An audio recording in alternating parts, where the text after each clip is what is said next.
गुवाहाटी की एक तूफानी रात, बारिश हो रही थी और मैच का होना लगभग नामुमकिन लग रहा था। लेकिन फिर जो हुआ उसने क्रिकेट की दुनिया में एक भूचाल ला दिया। ये कहानी सिर्फ एक मैच की नहीं है, ये उस शाम की कहानी है जब एक 15 साल के लड़के ने, एक उभरते हुए सितारे ने दुनिया के सबसे बड़े दिग्गज को सीधी चुनौती दी और शायद क्रिकेट के समीकरण हमेशा के लिए बदल दिए। जरा सोचिए, क्या होता है जब एक 15 साल का लड़का, जिसके लिए ये सब कुछ नया है, दुनिया के सबसे बड़े, सबसे खतरनाक गेंदबाज के सामने खड़ा होता है एक हाई स्टेक्स मैच में। क्या अनुभवहीनता बेखौफ जज्बे के सामने टिक पाएगी? चलिए देखते हैं। तो ये सब शुरू कैसे हुआ? चलिए आपको वापस ले चलते हैं उस बारिश से भीगी पिच पर, एक ऐसे मैच पर जो ऑलमोस्ट हुआ ही नहीं था। देखिए, बारिश ने 20 ओवर के खेल को सिर्फ 11 ओवर का बना दिया। इसका मतलब सारी प्लानिंग, सारी स्ट्रैटेजीज, सब बेकार। अब ये शतरंज का खेल नहीं था, ये एक 100 मीटर की स्प्रिंट थी। हर गेंद एक इवेंट थी, हर रन सोने जैसा कीमती। सोचिए खिलाड़ियों पर कितना प्रेशर होगा, ये जानते हुए कि बस एक गलती और खेल खत्म। मैदान पर दो बिल्कुल अलग अलग कहानियां थी। एक तरफ राजस्थान रॉयल्स, जो अब तक एक भी मैच नहीं हारी थी, एकदम फॉर्म में, और दूसरी तरफ मुंबई इंडियंस, सितारों से सजी टीम, लेकिन अपनी लय खोजने के लिए स्ट्रगल कर रही थी।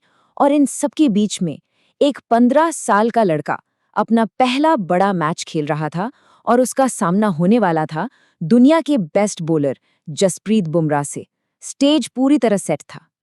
और फिर जो हुआ, उसने इस मैच को हमेशा के लिए यादगार बना दिया। ये सिर्फ बल्लेबाजी नहीं थी, ये ताकत, जज्बे और इरादे का एक ऐसा तूफान था जिसने मुंबई को पूरी तरह से हिलाकर रख दिया।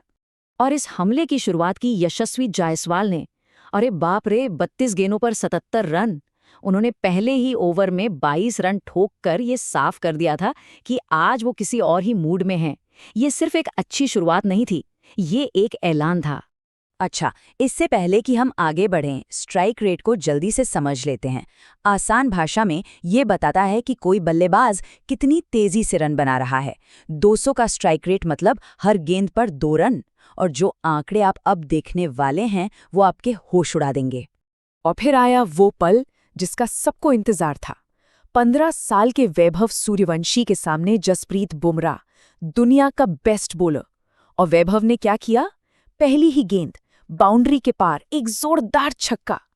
उस पल की जो एनर्जी थी ना, वो आईपीएल के इस ऑफिशियल ट्वीट में साफ दिखती है। ये सिर्फ एक शॉट नहीं था, ये एक नई पीढ़ी का आत्मविश्वास था। वैभव रुके नहीं, उन्होंने सिर्फ 14 गेंदों में 39 रन बना दिए, 278 से भी ज्यादा के स्ट्राइक रेट के साथ, मतलब हर गेंद पर लगभग 3 रन। ये किसी नए लड़के का अच्छा प्रदर्शन नहीं था, ये किसी भी खिलाड़ी के लिए एक वर्ल्ड क्लास, मैच बदलने वाला प्रदर्शन था। इन दोनों ने मिलकर सिर्फ 5 ओवर में 80 रन जोड़ दिए। नतीजा, मुंबई के सामने 11 ओवर में 151 रनों का एक ऐसा पहाड़ जैसा लक्ष्य था जिस पर चढ़ना लगभग नामुमकिन लग रहा था। तो अब कहानी का रुख मुंबई की तरफ। उन पर सिर्फ स्कोरबोर्ड का प्रेशर नहीं था, बल्कि उस तूफानी बल्लेबाजी का मनोवैज्ञानिक असर भी था, जिसका वो अभी अभी शिकार हुए थे। और मुंबई की शुरुआत एकदम विनाशकारी थी। 3 ओवर के बाद वो राजस्थान के स्कोर से ठीक आधे पर थे, यानी खेल शुरू होते ही उनकी पकड़ से दूर फिसलता जा रहा था। और फिर तो जैसे विकेटों की लाइन लग गई।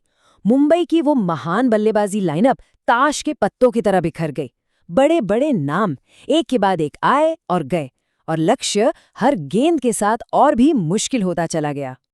हाँ, शेरफेन रदरफोर्ड ने आखिर में कुछ बड़े शॉट्स लगाकर उम्मीद जगाने की कोशिश जरूर की, लेकिन तब तक बहुत देर हो चुकी थी। रॉयल्स के गेंदबाजों ने अपना काम कर दिया था और मुंबई को 27 रनों से हार का सामना करना पड़ा। तो इस एक मैच का मतलब क्या था? क्या ये सिर्फ 2 पॉइंट्स की बात थी? नहीं, बिल्कुल नहीं। इसने टूर्नामेंट के पावर बैलेंस को पूरी तरह से हिला दिया था। इस एक जीत ने राजस्थान को सीधा पॉइंट्स टेबल के टॉप पर पहुंचा दिया, जबकि मुंबई की टीम फिसलकर 7वें स्थान पर आ गई। ये एक ही रात में हुआ एक बहुत बड़ा पावर शिफ्ट था। और व्यक्तिगत तौर पर भी ये रात बहुत खास थी। यशस्वी जायसवाल को उनके शानदार प्रदर्शन के लिए प्लेयर ऑफ द मैच तो मिला ही, साथ ही उन्होंने वो प्रतिष्ठित ऑरेंज कैप भी अपने नाम कर ली। मैच के बाद कप्तान हार्दिक पांड्या के इन सख्त शब्दों से ये साफ इशारा मिल रहा था कि मुंबई के ड्रेसिंग रूम में सब कुछ ठीक नहीं है। एक चैंपियन टीम में दरारें दिखने लगी थीं। तो सवाल ये उठता है कि क्या ये एक नए चैंपियन के उदय की कहानी थी या एक पुराने साम्राज्य के पतन का संकेत? ये तो सिर्फ वक्त ही बताएगा। लेकिन एक बात तो पक्की है, उस रात गुवाहाटी में क्रिकेट हमेशा के लिए बदल गया।